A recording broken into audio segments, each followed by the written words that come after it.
You're listening to the Southampton Dellivery Podcast, a podcast dedicated to the Southampton Football Club and all of the SFC fans.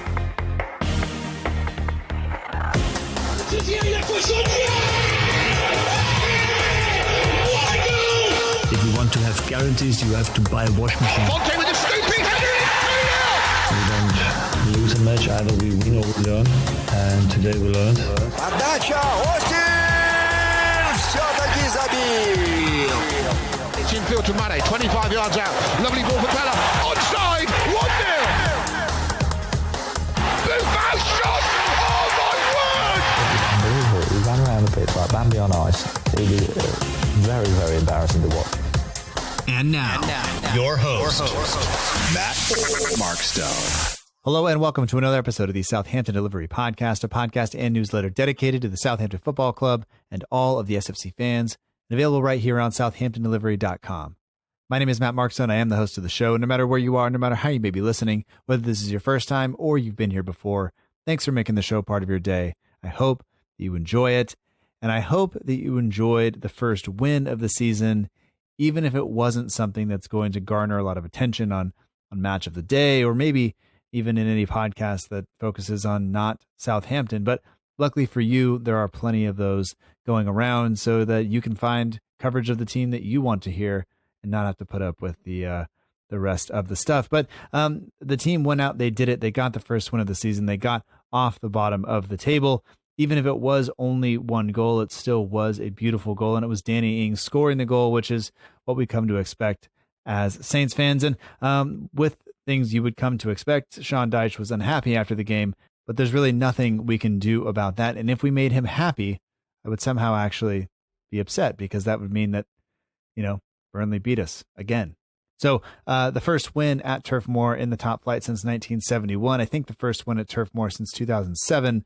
So that is something that I can be proud of. And speaking of things that I can be proud of, this week's episode with Jake Hughes of St. Mary's Musings. Jake is here to talk about the match, answer your questions, do all of that. We'll also talk about his new podcast, the 3Fs podcast, and we'll do that in just a moment. If you are interested in finding out more about the 3Fs podcast, once we talk about it a little bit and you learn about it from Jake, the link is in the show notes, as well as the link to St. Mary's Musings and also Jake's Twitter account, where you can get more Saint stuff and also his MMA writing and things of that nature. And much like Sean Dyche's game plan, there are no substitutes. So let's get to the episode. Talk to you on the other side.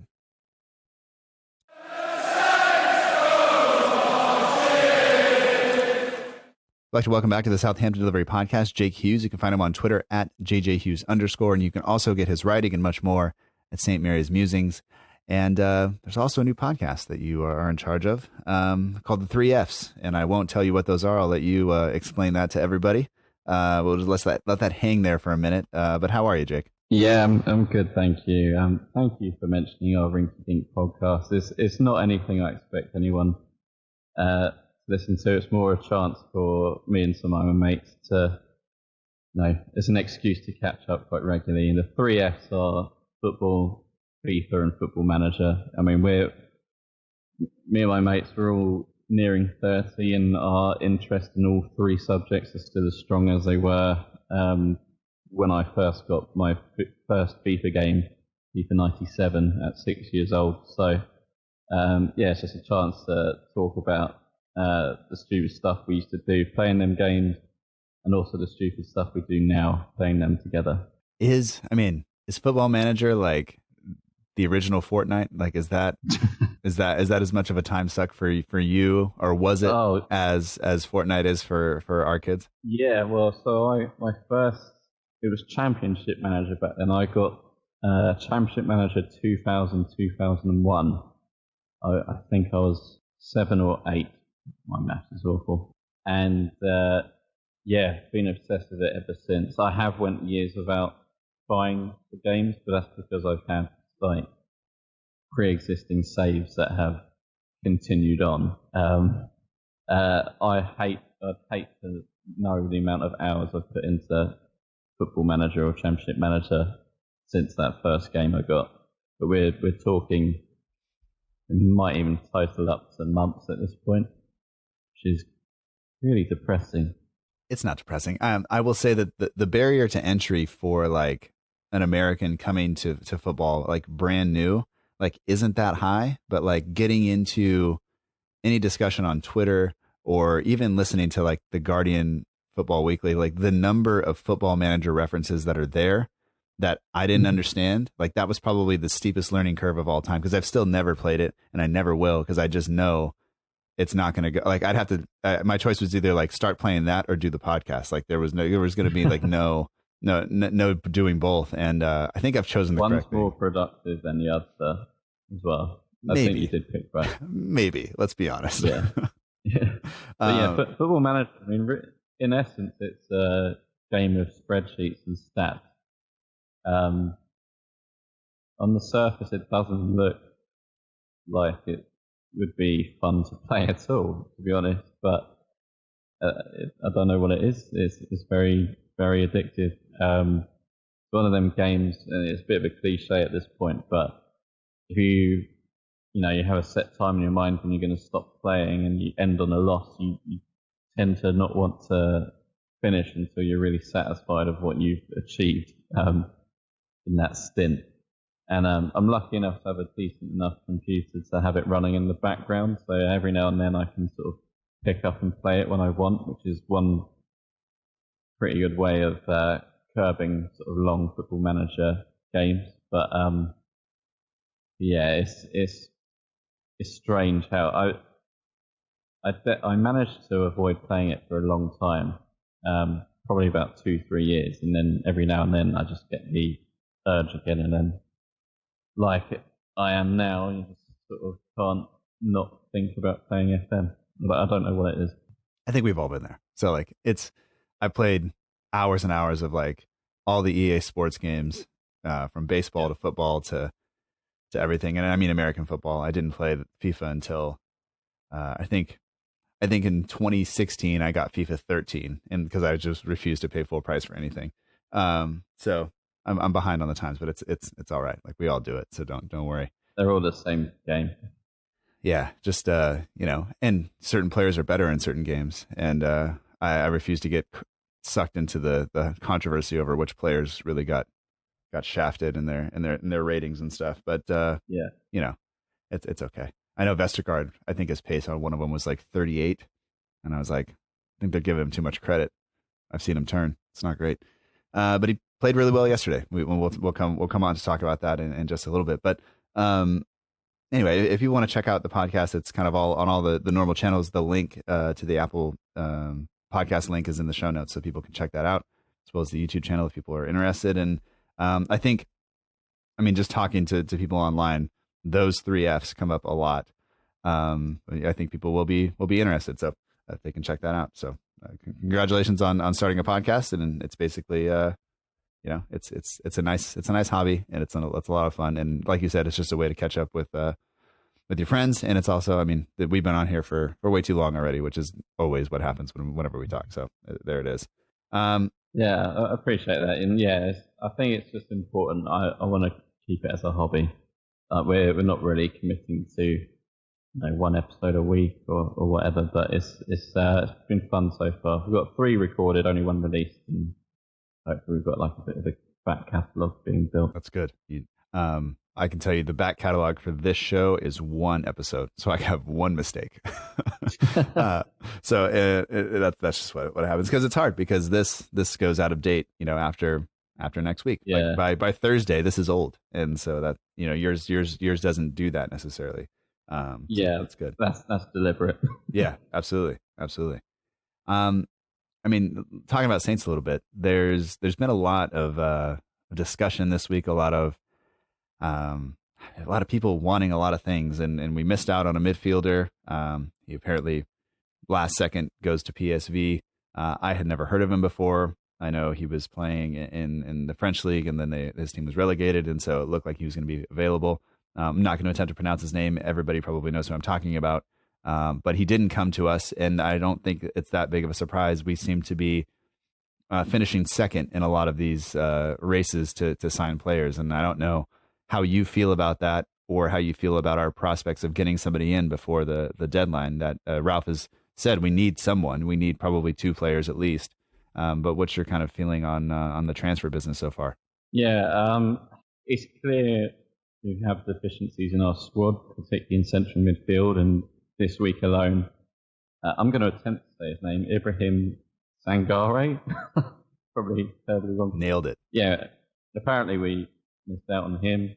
Reality is Southampton fans, we don't really know the inner workings. Obviously, it was a couple of weeks ago, it was Weston McKennie who was meant to be coming in, and he went to Juventus. No shock there if we were in for him and he opted to go there instead. This week, there's been Tom Davis on loan from Everton, and Ruben Loftus-Cheek also popped up on loan from Chelsea. Ralph on Thursday came out saying that we will make 3 signings before the deadline. I guess we have to trust his word on that, but at the same time, it's not really. He's not necessarily the decision maker for that, is he? We have all kinds of staff in the background who are in charge of recruitment, and while I think Ralph has a fairly large say in that compared to former managers, he's not the one sanctioning deals and parting with cash. So I don't know. Regardless of the result yesterday, we still need some players being brought in. I'm hoping it does happen, but I mean, it's anyone's guess if it actually will materialise. The 3 players he wants, or said, that's the figure he's given for the amount of players he's confident will come in. Will it be the ones that he actually has his eye on? Who knows? Yeah, and one of the things that came out, I think, in Dan Sheldon's article in The Athletic was that if it was a loan move for a player, that player will have Premier League experience. So Ruben Loftus-Cheek, Tom Davies, these guys, and had United landed their man, we could have potentially been looking at, I think, Scott McTominay coming in. But those guys fit the I guess, the bill of having experience. They can come in, they can make an impact, they can slot in kind of right away. But if we sign somebody that's from outside the league, that would be a permanent signing. It would be somebody for the future, more of a along the lines of Salisu. And I guess I'm not sure which one of those I want more. I definitely think we need somebody in midfield now, but I'm also, I'm not a huge fan of training other teams' players and getting really used to having them on loan if there's no chance we sign them on a permanent deal, Yeah. And I mean, it's worked out with Kyle Walker-Peters. We needed that spot, and he's been pretty good. He was very good last year. He's getting better. I mean, he played that pass yesterday for Adams that really set the goal up, and we'll talk about that in a little bit. But I don't know. I would rather, I think, make a permanent signing, but we also need help right now because, I guess there's no fixture congestion for us at this point because we're out of, that other competition that we reached the final in a couple of years ago. But things happen. As you said, like we have done quite well out of loans in the past. Like not only Walker-Peters, Ryan Bertrand was initially a loan and we then signed him permanently. If there's the option to bring a player in, Danny Ings even was a loan, but that was a loan with a view to signing him. Yeah. If we can, work out a deal that makes sense for Southampton financially, as well as the player's actually half decent, I'm all for it. But yeah, I think anyone would naturally lean towards a permanent signing over the other. But we have had decent success in the loan department. We've lost Loftus-Cheek. I think there's talk that he's on $100,000 a week at Chelsea, and while I don't expect Saints to pay him $100,000, even if we paid half of that, I'd see that as being a bit of a stretch for Saints. So I don't know how realistic that is, but I'd be all for it if he can stay fit. Yeah, well, if he is getting that, I think he still is one of the highest earners at the club. And that does create issues in the squad if you have somebody making all that much money. And my real issue with Ruben Loftus-Cheek is, does he fit the system? And I think he tends to play further forward. Is he gonna?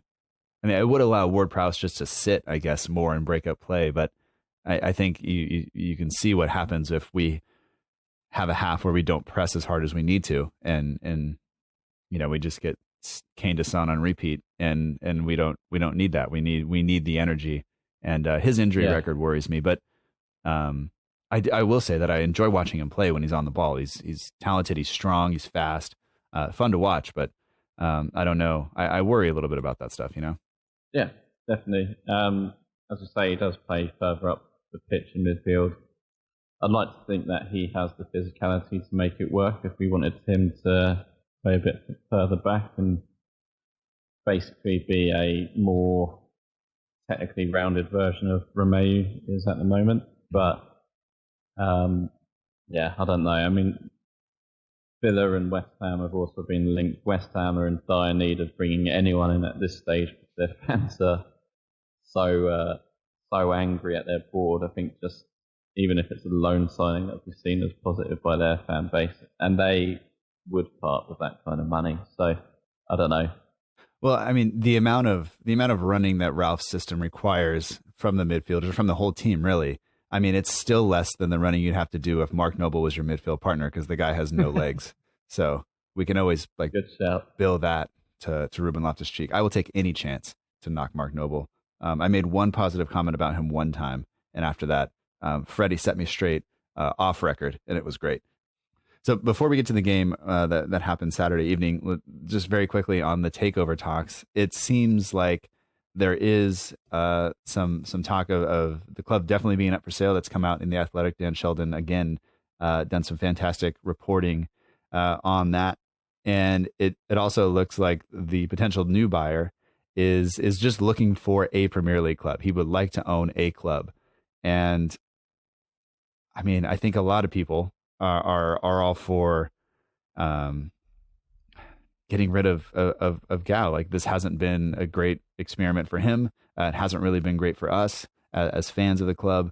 And I don't know, what have you heard in terms of the potential takeover? And I mean, it doesn't really seem like this guy is going to be the guy, and it doesn't seem like Katrina wants to let go of her stake in the club either.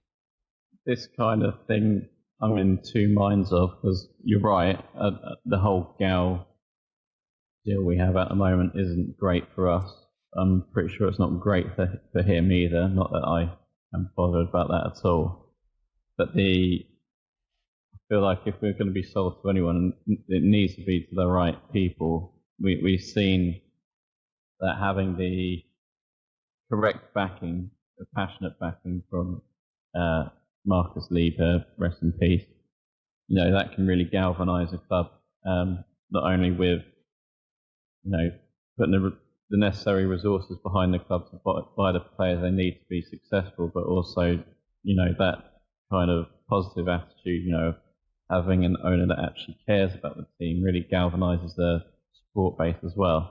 And what I've read about Joseph the Grocer is he was heavily disliked at Bordeaux, who he used to own.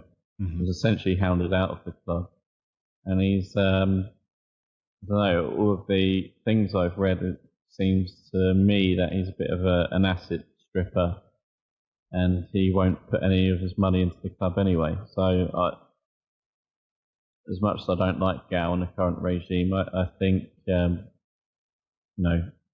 the devil you know than this fancy Dan Yank coming in. Yeah, I mean, he's an investor, right? Like, that's what he is. He would be investing in the club, not like, it's not a vanity project necessarily. It's an investment. And there's a huge difference between somebody who really loves a football club and somebody who invests in a football club. And also, though, it seems to be this is the way things are going, as these teams are bought by investors, and they're bought, to make a profit. And not very many football teams actually generate that big of a profit for the owners. And if the owners are able to take dividends out of that, generally it doesn't spell good things for the club going forward, because really, if you're going to buy a football club, you're going to be expected to put a lot of money in. We're all upset with Gal for not buying people in the transfer market and things like that. He wants the club to run itself. And at some level, you know, that's a great ambition, but it doesn't always happen. And I am worried,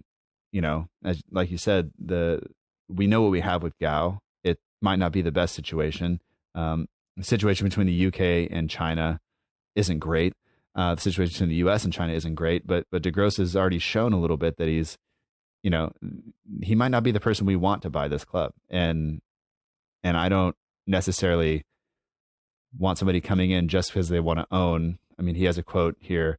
He basically calls the Premier League the granddaddy of them all when it comes to investing in football clubs. And he knows that people look for it and it has the best recognition. That's not why I want somebody buying Southampton Football Club. No. You know? Yeah, not at all. And I've received a couple of emails about my take on or my position on sports betting as a sponsor. And I guess I kind of fall on the same lines here. Like I want somebody buying the club for the right reason. I realize that at some point somebody's going to have to buy the club from Gao, and it might not be who I want, and I'll live with it, and I'll give them the benefit of the doubt. But I think De Grosse has already shown a little bit about who he is based on his previous ownership of football clubs that didn't sound like it was a great fit for anybody. No, there's a lot of alarm bells there. And yeah. The linesman's flag. The linesman's flag is definitely up. I don't even think it needs to go to VAR. I think it's just no. Yeah, great. Although maybe Gao's purchase was a clear and obvious error, and we should be getting to review that. But anyway, that's enough. I don't need to do that anymore. This is like turning into dad joke territory very, very soon.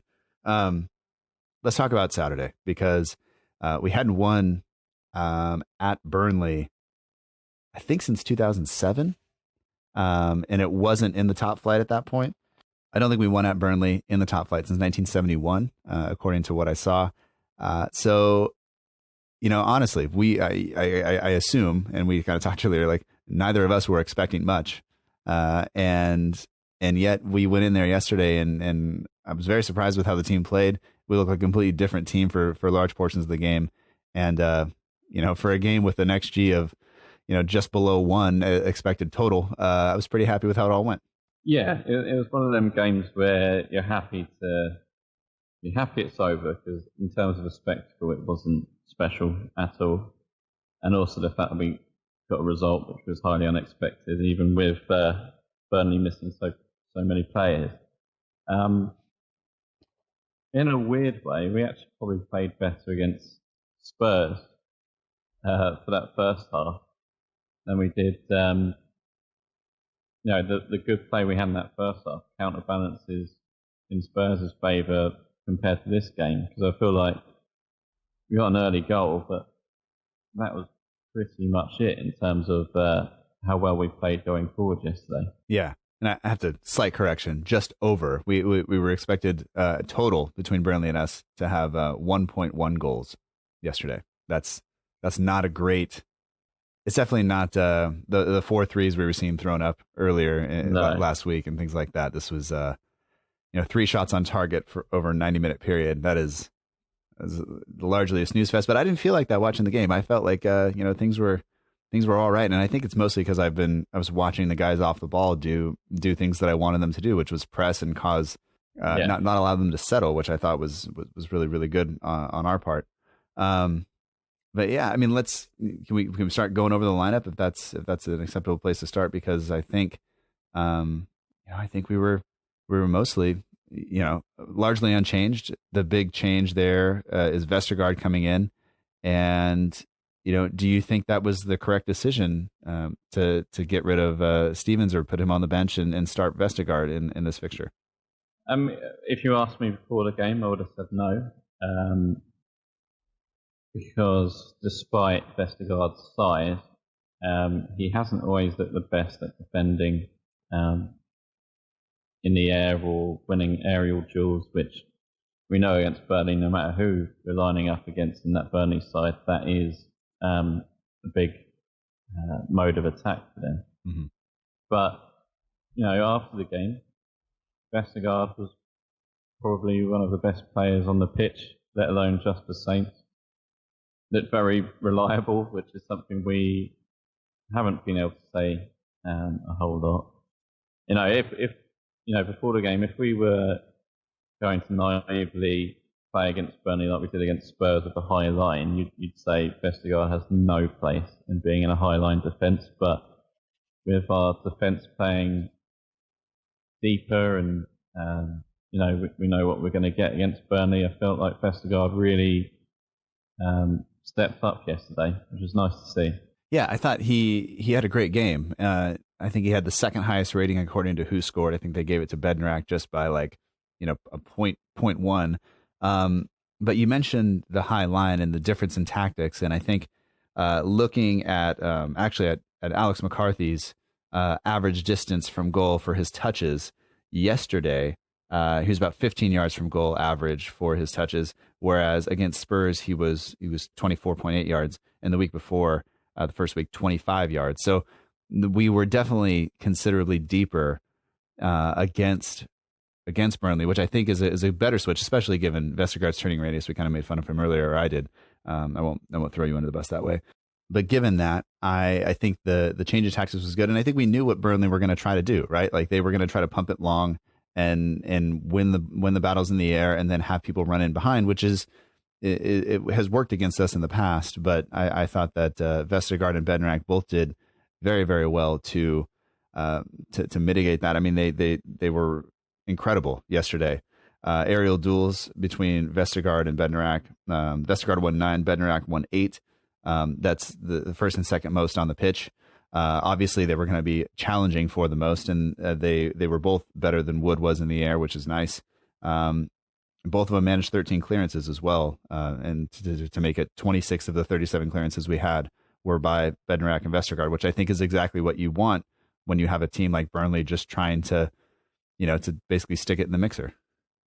Yeah.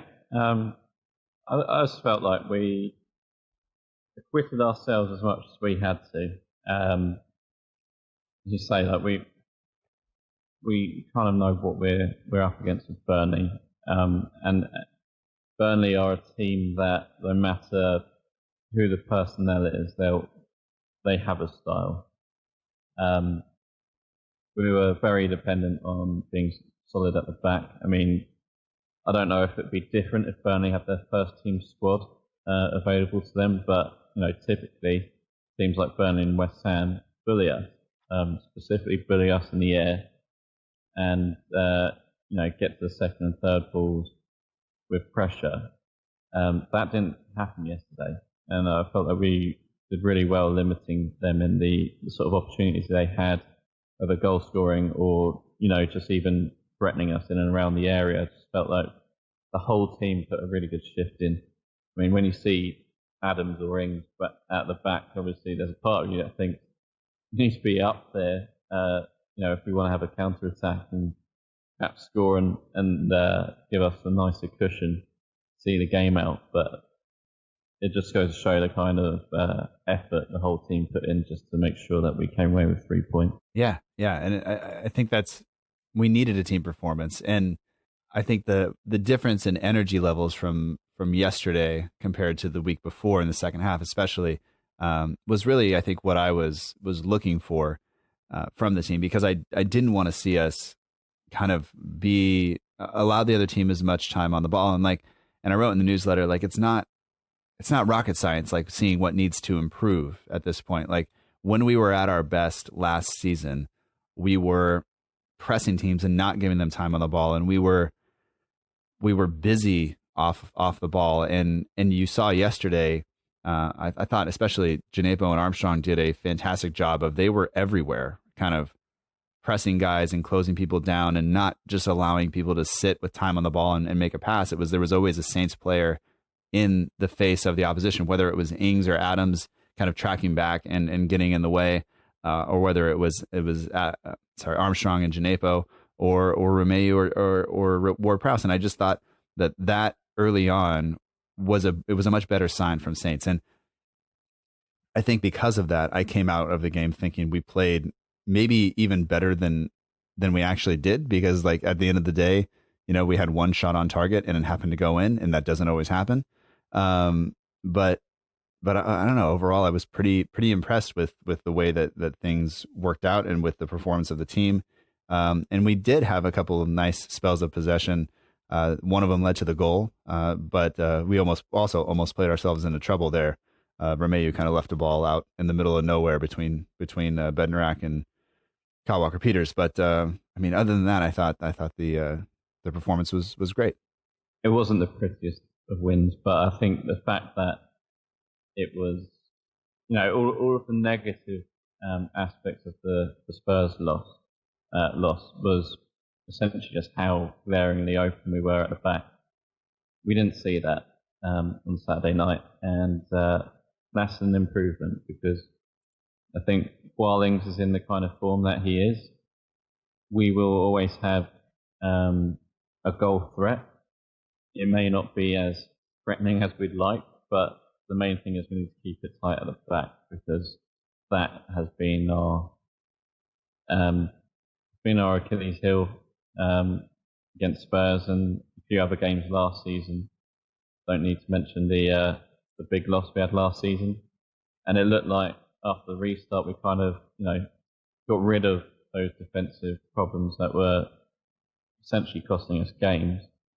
And then to start the season the way we did, it was a massive concern that we'd kind of returned to really sloppy decision making at the back, sloppy positioning, sloppy everything, defending. The fact that we managed to, actually physically impose ourselves and defend firmly against a team as physical as Burnley, I think that's a definite step in the right direction. Yeah. I think hopefully going forward we wind up, improving on that and continuing to build on what we saw. I guess let's talk about the goal very quickly, because you mentioned the form that Ings is in. I think he's got more goals since the beginning of last season than any player. That might be slightly wrong, but I think it's 25 goals since the start of last season in the league, and so I think that puts him up there. But I mean, he just seems to find space, to make shots go in. They don't have to be pretty. It doesn't matter if they're from the spot. It doesn't matter how it happens or how the chance falls. He seems like he just seems to be able to do it all. And I was, very unhappy with when the first thing that the people on NBC Sports mentioned after the game was, why hasn't anybody come in to buy him from us yet? And it's like, Ralph's been pretty clear that he's staying.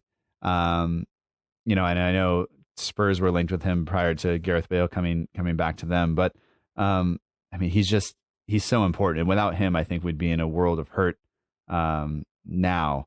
And I can't imagine us letting him go. And I don't think that will happen. Yeah, that I feel as strongly to say, if we were to let Ings go, that's essentially consigning us to a relegation battle. I mean, we still might have one with him, but our midfield doesn't score enough goals. Shea Adams, Shane Long, Obafemi, they don't score enough goals either.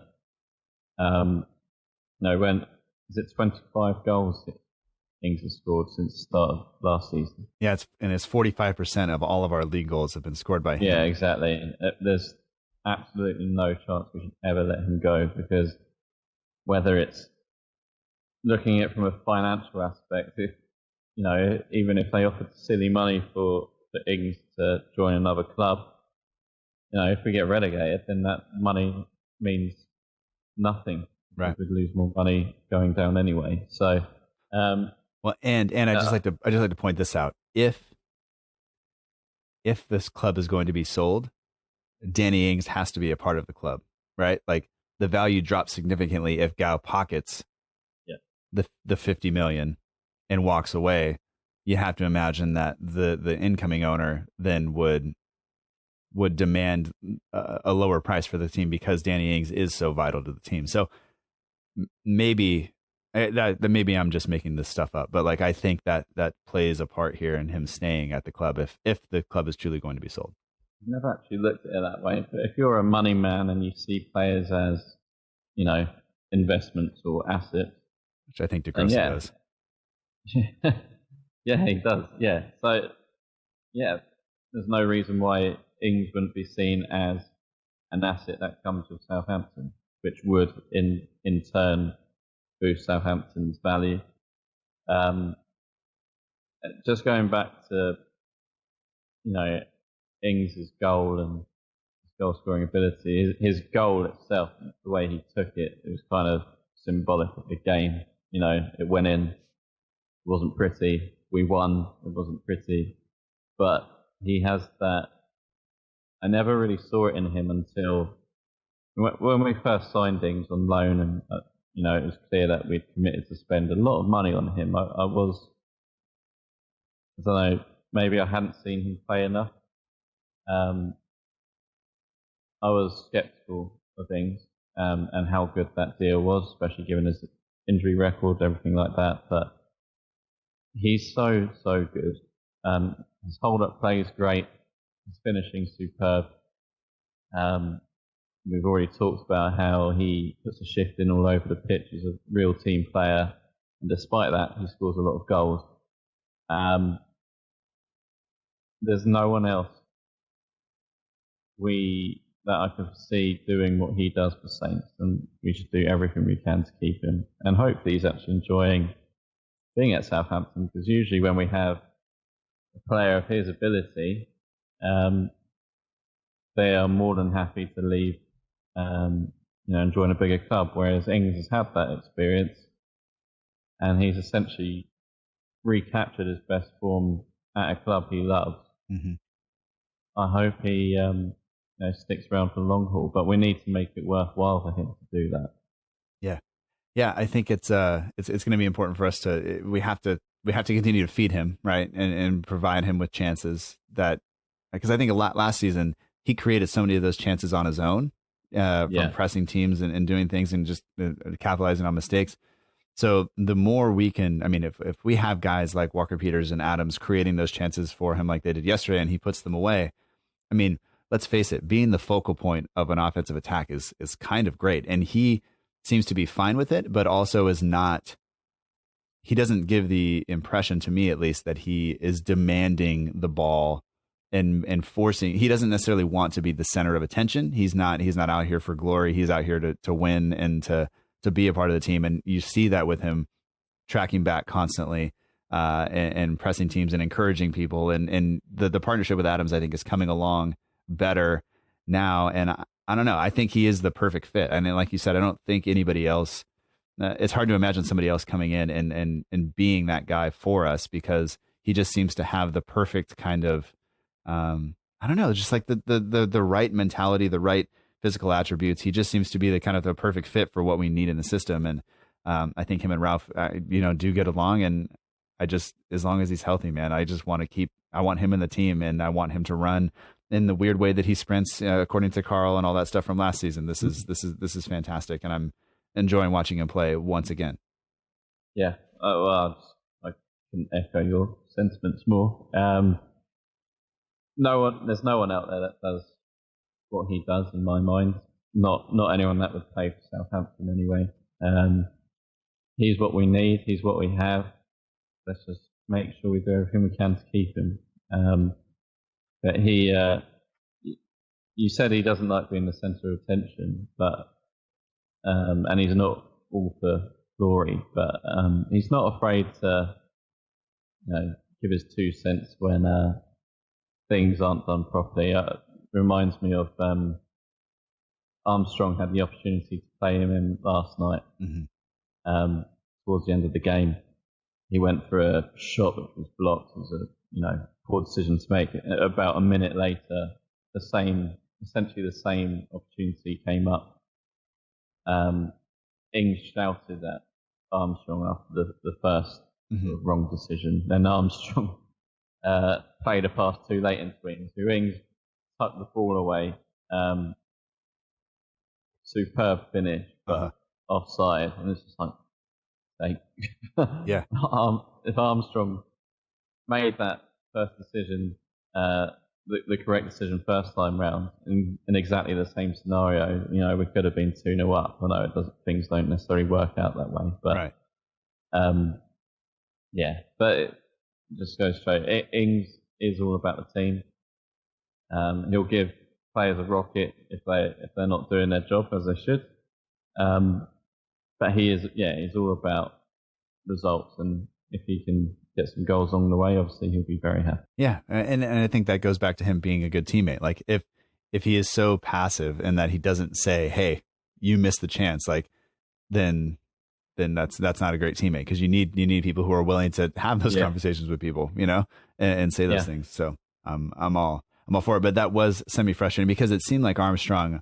It seemed like the shot needed to be taken earlier, but the right decision was definitely to play the ball to Ings. It seemed clear, and granted, I'm sitting here on TV with an aerial view and not in real time, and it's easy for me to sit here and yell at Armstrong. And I hadn't just run for 90 minutes up and down the pitch doing all the other stuff, but it was what I expect better from him, and there it is. I do want to say there were a couple of instances yesterday where, although our defense was played very well, I thought the pass, just going back to the goal one more time, the run from Adams, the pass from Kyle Walker-Peters, I thought was fantastic. That ball, it just all seemed so good. Like to see us kind of carve a team open like that was great, and break a team down, because Burnley were already sitting back just 5 minutes in. They were already kind of compressed, and that run from Adams was great. But then going the other way, there were a couple of instances between just where the communication between the center backs and the goalkeeper didn't quite seem to be there. And I don't know if it's because it's Vestergaard and not Stevens, or if McCarthy just isn't dominant enough. And also, did it look like McCarthy had a black eye? Am I making that up? No, so I thought he had one against Spurs, and I felt like yesterday was like remnants of a black eye he previously had. Because I remember seeing him against Spurs, and I was pretty sure his left eye. I think he had a bit of a shiner. That just means he needs some vitamins, man. He needs to get that. Get some more sleep. Yeah. But anyway, the communication between goalkeeper and center backs has been an issue. We haven't had somebody out there kind of commanding that area for a long time. And yesterday one thing I did write down in my notes was the energy and also the communication and the talking to from teammate to teammate seemed to be a lot better, especially early on yesterday, than it was against Spurs in the second half. I don't know what you made of that. Now that I've given you about 47 things to respond to there. It couldn't have been much worse, the communication at defence, than it was against Spurs. McCarthy, he's solid enough, but he makes so many unforced errors. And the thing that's always, he's always praised about is his shot stopping ability. But that's what a goalkeeper should be good at a minimum. That is their job. Spurs was a disaster. It looked better yesterday, but there was still a couple of wobbly moments. I don't think we necessarily have better options. Like when Martin Semmens came out and said that Forster's coming back and he's staying with Southampton for the season, and he'll be given a chance, I was actually quite encouraged to think, well, maybe Forster will get a run of games at Southampton. The Celtic move would have done some good for him, build up his confidence, get some regular game time back under his belt. It seems like McCarthy's there to stay for the time being. I don't know maybe Jack Stevens is the problem. I don't know. I don't think any of us really know. But I think regardless, I think, if you have a dependable goalkeeper, that instills a sense of confidence throughout the team, not only the defence, but the defence especially. I don't think we necessarily have that. And if you have a defence which isn't particularly solid at the back either, especially playing in a high line, and we could go on about the high line all day. That does no one any favours in the Saints team. To your earlier point about Kyle Walker-Peters, I think he looked good defensively yesterday. I actually felt like Bertrand on the other side had quite a poor game. If you look at most of the Burnley attacks, especially in the second half, they did often come down our left. I thought Walker-Peters was really good defensively, but also the ability he's showing on the ball was really encouraging too. The Spurs goal Ings scored last week was a great ball from Walker-Peters. And again, what you said with Adams running onto the Walker-Peters ball to set up Ings, it's really encouraging. A lot of our attacks seem quite dependent on our our wingers. So if we can have overlaps or even just long floated balls over the top down the side, great, because both Adams and Ings are very good at running in the channels, and hopefully the other ones in the box to finish a chance off. So it's encouraging on the attacking front, especially with Walker-Peters. I just think the defence and goalkeeper situation is a wider issue, but it's one that we've had for years at this point. I don't know if Salisu, could he be the missing piece? We don't know. I think the goalkeeper issue is the biggest of them all. Now that we have another centre half, I think goalkeepers are the biggest problem, and we have three that are meant to be quite capable. So I would like to see Forster given a go. Carabao Cup would have been the perfect opportunity for that, but obviously we're not in it anymore. So I don't know. It's a risk to put a new goalkeeper in. I felt like for any time we were going to do that, it would have been against Burnley, because Gunn hasn't featured for Saints since the Leicester game. Mm-hmm. He was in the B team yesterday, or this weekend. Yeah, I didn't look and see how he did, but he was in there for the B team. I do know that. Oh, that's good. But I felt the Spurs game, if that second half was the first half, and we had another half to play against Spurs, I think they could have easily surpassed the scoreline that Leicester put past us. Yeah. Would McCarthy be replaced after that? Yeah. He was at fault for at least one or two of those goals. Yeah. Especially the Suns' first goal springs to mind. Very committed to run out and sweep the ball away before quickly going into retreat and letting in a goal at a tight angle. Could have, would Forster come in if we could get pumped 9 goals plus? I don't know, but I feel like there's still quite a few things we need to fix there. But saying that, Vestergaard did deputise well for Stevens. We can't be too down on yesterday's performance, because a lot of the game we were on the back foot, especially second half, and we handled it well enough. Yeah. The one you mentioned Bertrand earlier, and I think that's another point of communication, is that decision. It looked like everybody was caught. It wasn't sure if McCarthy was coming for the ball. Bertrand tried to, give a back pass to McCarthy, which seemed ill. It didn't seem like a great decision to me. Then he doesn't get enough on it. They wind up putting the ball in the net, but they luckily, the linesman did the wrong thing there. He put his flag up immediately, which he's now not supposed to do according to how VAR is supposed to come into this. But because of that, and because the whistle was blown, I guess, and the line went up, or the linesman's flag went up, VAR can't overturn that. So we got maybe a little bit lucky there. Yeah, I haven't watched it since, just as a precursor to this. But I know the commentary team kind of retroactively said, what the linesman and Andre Mariner, the referee, did was actually right. Wood was offside. But I feel like, we definitely got away with a big one. I don't know. I know you just said then, is it because the flag went up they didn't go to VAR? Yes. Was that the reason? That's the way it was explained post-match on our commentary here, because the linesman put his flag up initially, and I think because the referee responded to that, it could not be overturned. That's almost like a finalised decision. Yeah, I felt like on first viewing, he was on the side. I can't quite remember, but I thought it was Bertrand who played the ball back to begin with. It all seemed like a massive mess. It worked in our favour, so I'm not complaining at all. But these Premier League officials, bear in mind they're supposedly officiating in the biggest league, football league in the world. If they can't get to grips with their own rules, then it's a worrying sign.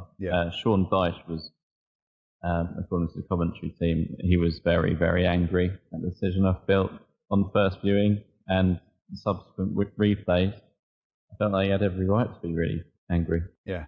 Well, let's be honest. Like Sean Dyche is always angry. I think even when he's not angry, he's angry. But I think I saw Alan Gunn was tweeting something about. He said something about Sean. If something is this, then Sean Dyche's voice is silky smooth, and it made me laugh. If it wasn't Alan that tweeted that, then I apologize to whoever I didn't give credit to. But it was pretty great.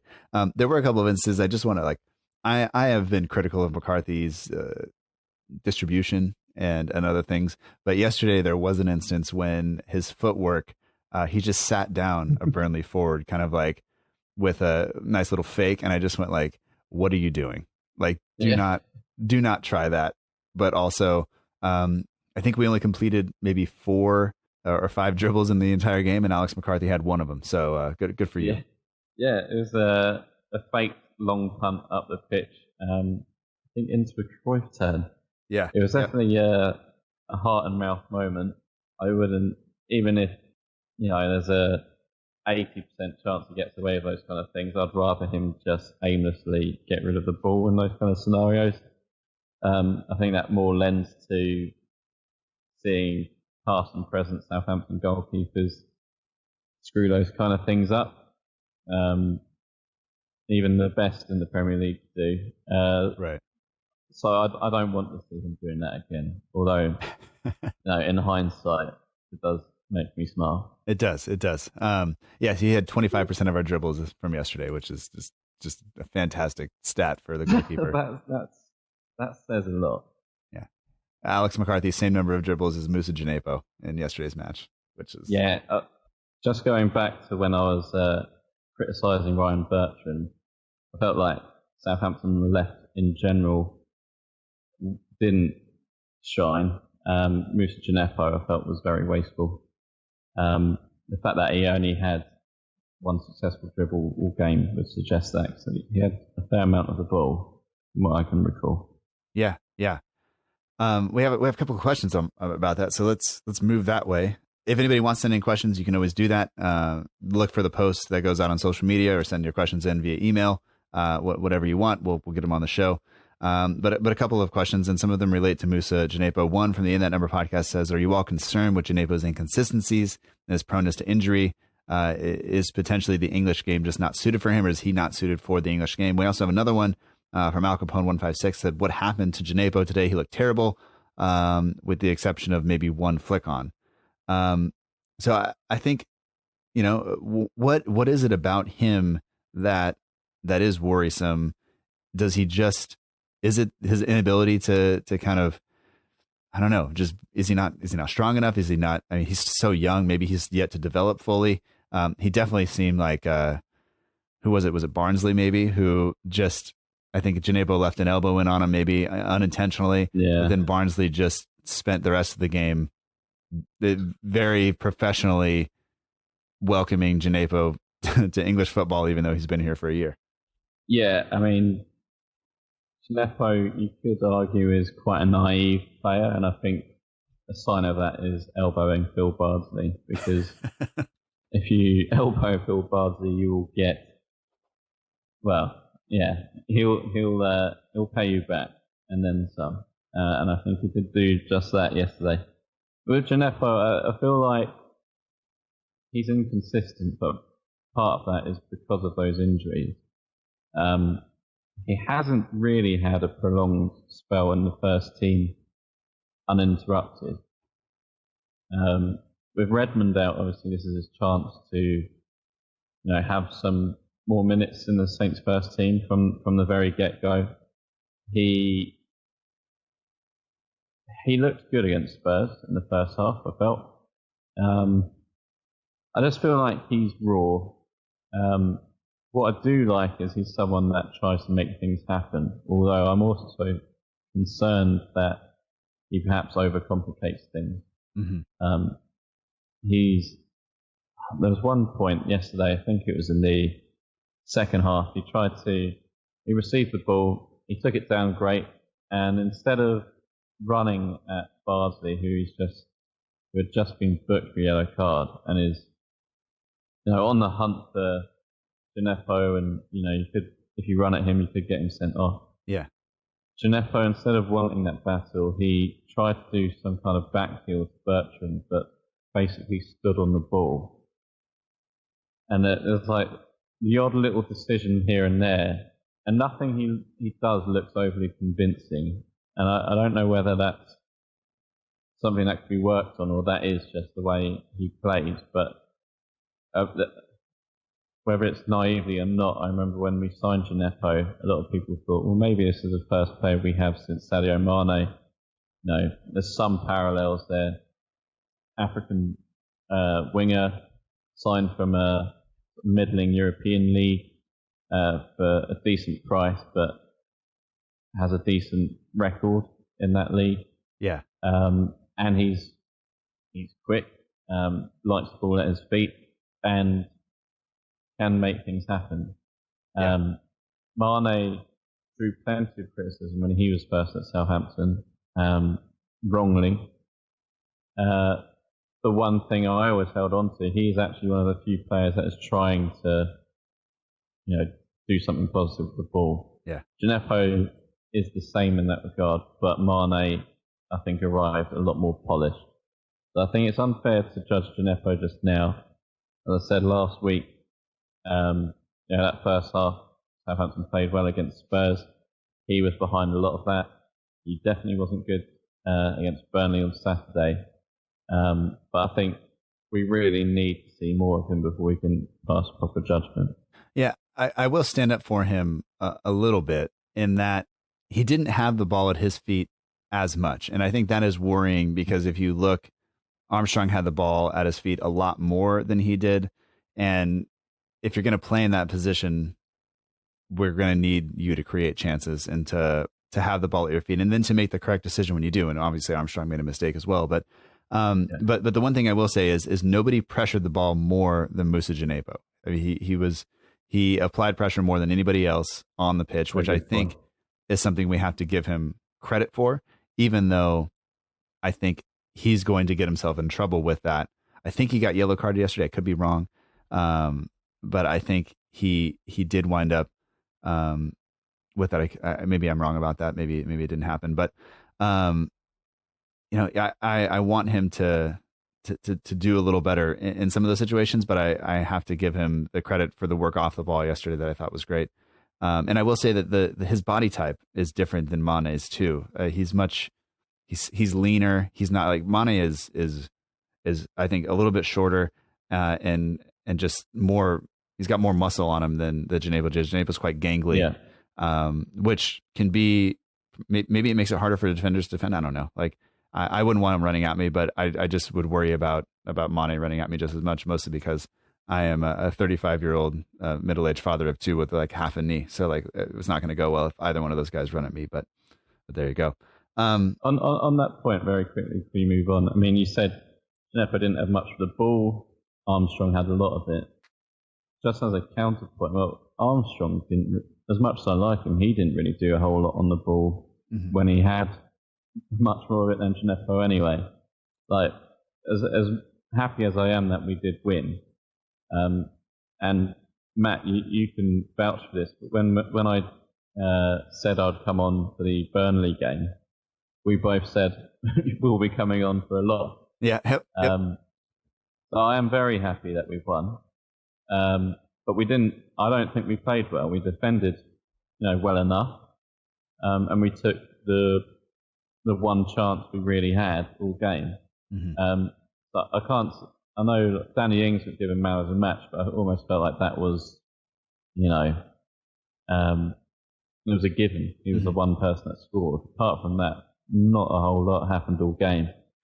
So as Djenepo was poor, I felt Bertrand was also poor. But then no one shone all that much to me either. So let's reserve judgment on Djenepo. We need to see more of him. Yeah. The reason, and I was just talking about touches in terms of Djenepo and Armstrong.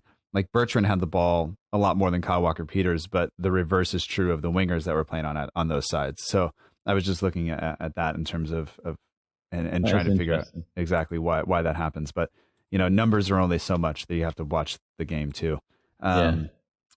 So the other thing, I do want to give McCarthy credit before we answer this last couple of questions. He had to make one save. There was a header right at the beginning of the second half that was kind of just looped and it wasn't much, and he made a fantastic dive to get there, which was great. But the save he made on that kind of rebounded shot that came out. Yeah. One, I want Armstrong to be a little bit more brave and get closer there, but McCarthy came up big when we needed him, and it was a fantastic save, and that's what he's good at, right? Yeah, it's the whole shot stopping thing. Yeah, it was Charlie Taylor, Burnley left back. You're right, Armstrong probably should have done more, try and close that down. To McCarthy's credit, I think he got an early sight of the ball, but that was then obscured afterwards. So it was a very good save. And Taylor actually looked like he was running away to celebrate before realising it got saved. So that just sort of goes to show how good a shot and how good a save it was. Yeah. At the same time, if he didn't make that save, I think there'd be a lot of questions asked. So as good as it was, let's not. I might be being too harsh, but I hope it's understood. I don't try and criticise players for no reason, and I'm more than happy to be proved wrong if players do play very well, because that benefits Southampton. But it's a very good save. It was a save he had to and should have made. So I'm not gonna praise him too much, but yes, of course, I'm happy he did save him. All right. We have another question from Mowgli_Young, who we kind of talked about the takeover already, so we won't address that one. I am bald, so this other question doesn't help me at all. He says, what shampoo and conditioner do you think Stuart Armstrong uses? I've used Irish Spring for the last 20 years, and I have not purchased shampoo, so I have no idea what that part of the story even looks like. I have no idea if this is a fancy sounding brand name and it's just a UK brand or if it's global or what, but I see him as a bit of a Tresemme man. French sounding, meant to be luxurious. And I believe one of the USPs is what the hair professionals use. So I think Stuart Armstrong's a Tresemme man. We do have it in the US. I've just Googled it. Fantastic. You can see the Tresemme Moisturizing Rich with Vitamin E Shampoo, 28 fluid ounces, $3.99. So, well, does that sound Stuart Armstrong to you? I'd like to hear him say Tresemme in his accent. But no, I have no idea. So this is the part of the podcast where people are like, just end it, dude. What are you doing? But that's all right. I'm going to say is top quality hair to top quality shampoo, and I think that's what he'd go for. Yeah. Lastly, Ernie responded to the Instagram story. Do you have? I mean, and I don't. I intentionally don't do this, and I know we've talked about this off record. But do you have any idea who you would like to see Southampton sign? Is there a player in your mind that we should bring in? Would you like to see us sign Ruben Loftus-Cheek on a or Tom Davies or anybody else on a loan, or is there anybody else that jumps out to you to answer his question? I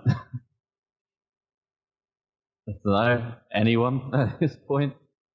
As I said earlier, I feel like Ruben Loftus-Cheek, if he can stay fit, I almost see it not on the same scale as Danny Ings, because obviously Danny Ings, signing him, we knew it was with a view to being permanent. And I think the scale of the injuries that Ings has suffered were much more sort of career-threatening than what Ruben Loftus-Cheek has. And also, Ruben Loftus-Cheek also has age on his side. He's still I think he's only 23. Mm-hmm. Could be wrong there. But I think he has enough in his locker to play the midfield role that we need. Tom Davies, less convinced. Everton fans seem to absolutely be hell-bent on getting him out of the club, even though he's an academy product. I don't know if he's the player we need. From what I've seen, I don't think he's solid enough everywhere, but I don't think he's like particularly good defensively from what I've seen. And we have, Ward-Prowse has really improved his defensive game, but he is less defensive than Romeo is, and Romeo is the man that I see being replaced in central midfield. Mm-hmm. So I feel like we need someone who's a bit more of a physical presence than Tom Davies. I wouldn't be against us picking him up as a backup option because our squad's paper thin, but I don't think he's the guy. I'd rather Loftus-Cheek of the two, but at the same time, he needs to be financially viable for Saints. And that, I fear, could be a big sticking point with Villa sniffing round and West Ham sniffing round. Yeah, absolutely. Absolutely. All right. Well, I mean, it's been a pleasure, Jake, again, to talk to you. If people want to follow you on Twitter, they can do that at JJHughes_ and at St. Mary's Musings. The 3Fs podcast is out. The link to that is also in the show notes, so people can catch up with that. And honestly, I think this is maybe one of the first times we've ever talked about a win, which is just, it's great, Yeah. Well, first time's the charm. Hopefully it'll continue. Yeah, absolutely. But thank you again, man. I appreciate it, and I hope that the rest of your week goes well, and the rest of your MMA writing and everything else. And people don't know you also write freelance about MMA a lot, so they want to message you late night during UFC or anything else, you'll be there. I will, although albeit belatedly now, because there's just the sheer amount of UFC events at the moment means I am not staying up so late because it totally screws up the rest of my week. Yeah. I think I can't remember, but basically it's back to back until Christmas now. Oh my gosh! And it has been that the last month, I want to say. It's not viable. No. and they've had some midweek events thrown in throughout August and September as well, so I just can't do that. Yeah. But I am writing about it all. Yeah. So yeah. Feel free to hit me up if you have any opinions, good or dumb. I'm sure I can respond in kind. Yeah. All right, man. Well, it's been a pleasure, and we'll talk to you soon. Yeah, great talking to you, Matt, as ever. Wish you all the best this week too.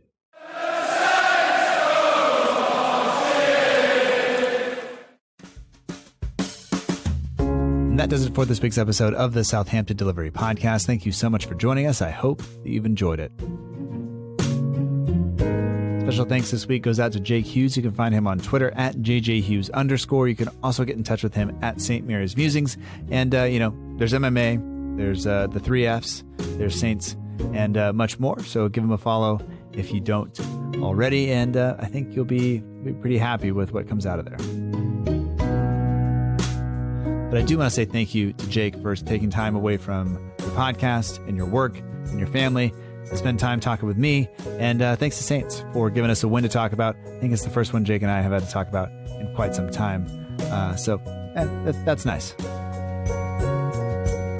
Special thanks to you, listeners, for being a part of the show. Please continue to send in your questions. You can do that on Twitter, Instagram, and Facebook at SFCDELL_IVERY on both Twitter and Instagram. We're also on Facebook at facebook.com/SFC Delivery. You can get links to all those and more on the show website, southamptondelivery.com. There you can also just drop us a message, send us an email, all that stuff, all available on the show website. So please continue to do that. Leave a review if you are enjoying the show. Share it with a friend. All of those things really do help other people find out about the show. They help improve the ratings, which makes it easier for other people to find, and so on and so forth. You get how this goes. Further thanks goes out to the partners of the show, the Southampton Page on Twitter at Southampton Page and on Instagram at Southampton Page 1. And they will help keep you up to date with everything going on around the Southampton Football Club. And if you're interested in more of the history and the culture of the club, head on over and follow the Saints Archive, a new partner of the show.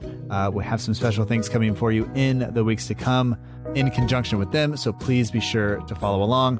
Matt Beeling does the logo for the show. You can follow him at We Are Southampton on Instagram. And all music for the show comes courtesy of the Free Music Archive at freemusicarchive.org. The intro song is Epic Song by Boxcat Games, and the end of show credits that you're listening to right now is Aim is True by Paddington Bear. But that does it for this week. We will be back next week, and hopefully, even though it's a 4 a.m. kickoff for me, we have a win to talk about, we'll be excited to do it either way. And until then, remember that together, we march on.